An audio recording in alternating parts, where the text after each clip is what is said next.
Genesis chapter 11 The Tower of Babel. Now the whole world had one language and a common speech. As men moved eastward, they found a plain in Shinar and settled there.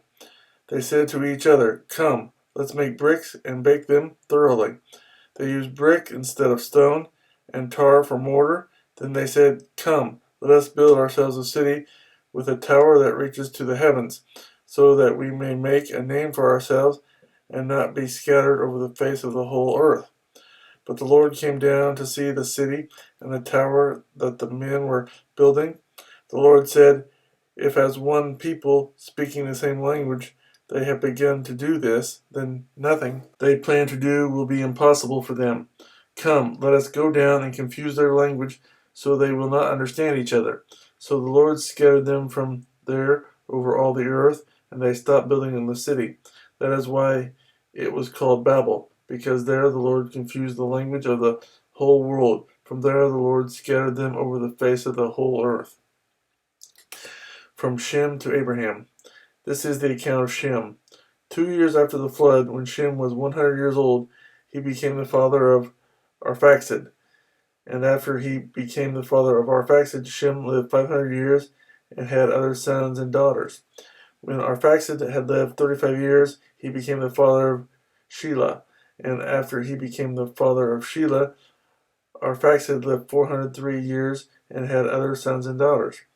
When Shelah had lived 30 years, he became the father of Eber. And after he became the father of Eber, Shelah lived 403 years and had other sons and daughters. When Eber had lived 34 years, he became the father of Peleg.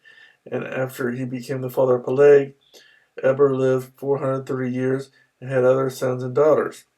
When Peleg had lived 30 years, he became the father of Reu. And after he became the father of Reu, Peleg lived 209 years and had other sons and daughters. When Reu had lived 32 years, he became the father of Sherug. And after he became the father of Sherug, Reu lived 207 years and had other sons and daughters. When Sherug had lived 30 years, he became the father of Nahor. And after he became the father of Nahor, Sherug lived 200 years and had other sons and daughters. When Nahor had lived 29 years, he became the father of Terah. And after he became the father of Terah, Nahor lived 119 years and had other sons and daughters. After Terah had lived 70 years, he became the father of Abram, Nahor, and Haran. This is the account of Terah. Terah became the father of Abram, Nahor, and Haran became the father of Lot.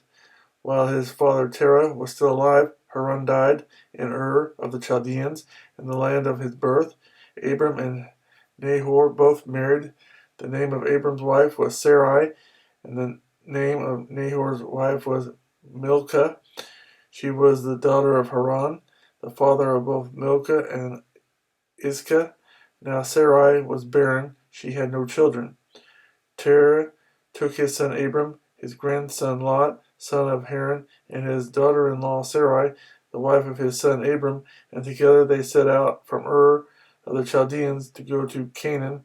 But when they came to Haran, they settled there.